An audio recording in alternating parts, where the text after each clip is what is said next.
నమస్తే తెలంగాణ ప్రజలారా, welcome to news one network. Screen మీద ఇక మనకు ఒక వ్యక్తి కనపడతా ఉన్నారు.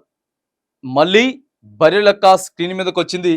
ఎంపీ ఎన్నికల్లో కూడా మళ్ళీ తనదైన శైలిలో పోటీ చేయబోతా ఉంది. నామినేషన్ కూడా దాఖలు చేసింది. అసెంబ్లీ ఎన్నికల్లోనే తాను ఒంటరిగా బరిలోకి దిగి స్వతంత్ర అభ్యర్థిగా ప్రధాన పార్టీలు అన్నింటి కూడా కొంత హై టెన్షన్ నెలకొల్పినటువంటి వాతావరణం కూడా మనం చూసినాం. ఎంతో ఫేమస్ అయింది కానీ మరి దానికి తనకి కొన్ని ఓట్లే దా నియోజకవర్గం నుంచి వెళ్ళి కొన్ని ఓట్లే కైవసం చేసుకున్నటువంటి మరి బర్రెలక్క గారు చూద్దాం ఒకసారి. లోక్సభ ఎన్నికల బరిలో బర్రెలక్క నామినేషన్ దాఖలు చేసింది. గత ఏడాది జరిగిన తెలంగాణ అసెంబ్లీ ఎన్నికల్లో ప్రత్యేక ఆకర్షణగా నిలిచిన బర్రెలక్క అలియాస్ కర్నె శిరీష లోక్సభ ఎన్నికల బరిలోకి ఇక దిగిర్రు. నాగర్ కర్నూలు లోక్సభ స్వతంత్ర అభ్యర్థిగా పోటీ చేయనున్నారు. ఏప్రిల్ 23న ఇవాళ నాగర్ కర్నూలు కలెక్టరేట్ కార్యాలయంలో నామినేషన్ దాఖలు చేశారు. కుటుంబ సభ్యులు సన్నిహితులతో కలిసి బర్రెలక్క నామినేషన్ వేసేందుకు తరలి వచ్చిరట. ఇవాళ నామినేషన్ వేసింది. కొంతమంది కుటుంబ సభ్యులు ఎవరైతే ఆమెతో సన్నిహితులు కలిసి ఉంటారో వాళ్ళందరితో కలిసి కూడా నాగర్ కర్నూలు ఎంపీ టికెట్ కి మళ్ళీ స్వతంత్ర అభ్యర్థిగా తాను పోటీ చేస్తా ఉంది. డిగ్రీ చదివినా ఉద్యోగం రావడం లేదని, అందుకే బర్రెలు కాస్తూ బతుకుతున్నానంటూ పెట్టిన వీడియోతో శిరీష ఫేమస్ అయ్యారు. దీంతో ఆమె బర్రెలక్కగా గుర్తింపు తెచ్చుకున్నారు. ఆ తర్వాత సోషల్ మీడియాలో నిరుద్యోగ సమస్యపై తన గొంతు వినిపించారు.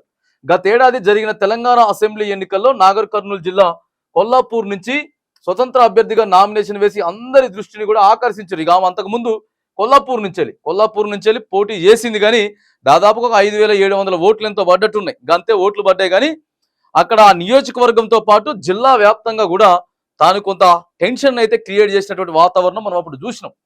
ఇక పలువురు ప్రముఖుల ఆర్థిక సాయం చేయడంతో పాటు ప్రశంసలు కురిపించిర్రు.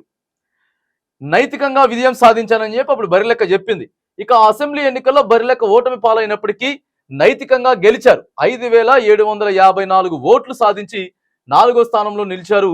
ఎన్నికల ఫలిత అనంతరం ఓటర్లు ₹1 డబ్బు పంచకుండా నిజాయితీగా నాకు ఓట్లేశారు. నేను గెలిచానని భావిస్తున్నా. ప్రజా సమస్యలపైన పోరాటం చేస్తూనే ఉంటా. వచ్చే ఎంపీ ఎన్నికల్లో కూడా మళ్ళీ పోటీ చేస్తా అని బర్రెలక్క చెప్పిర్రు. నాడు చెప్పినట్లుగా ఈసారి లోక్సభ ఎన్నికల్లో బరిలోకి దిగారు. లోక్సభ స్వతంత్ర అభ్యర్థిగా బర్రెలక్క మరోసారి తన అదృష్టాన్ని పరీక్షించుకొని ఉంది. రైట్, మనం అప్పుడే చెప్పింది తాను నేను ఎమ్మెల్యేగా ఓడిపోయినా కానీ ఎంపీగా పోటీ చేస్తా, ఎంపీగా ఓడిపోయినా కూడా నేను ఎమ్మెల్సీగా పోటీ చేస్తా అని చెప్పి తాను మరి ఏదైతే అప్పుడు చెప్పిందో దాని ప్రకారమే ఇవాళ నామినేషన్ వేసింది. నాగర్ కర్నూలు లోక్సభ అభ్యర్థులు. నాగర్ కర్నూలు లోక్సభ నుంచి పోటీకి 3 ప్రధాన పార్టీలు తమ అభ్యర్థులను ఖరారు చేశాయి. కాంగ్రెస్ నుంచి సీనియర్ నేత మాజీ ఎంపీ మల్లు రవి టికెట్ దక్కించుకోగా, బీజేపీలో చేరిన సిట్టింగ్ ఎంపీ పోతుగంటి రాములు తన కొడుకు పోతుగంటి భరత్ ప్రసాద్ కు టికెట్ ఇప్పించుకోగలిగారు.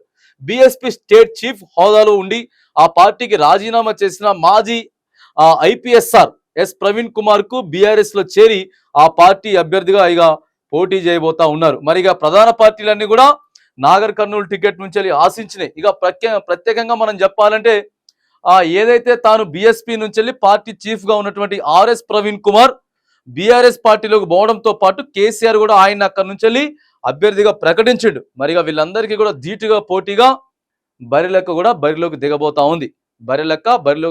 ఉంది. మరొక సన్నివేశం కూడా మరి మనం చూస్తా ఉన్నాం.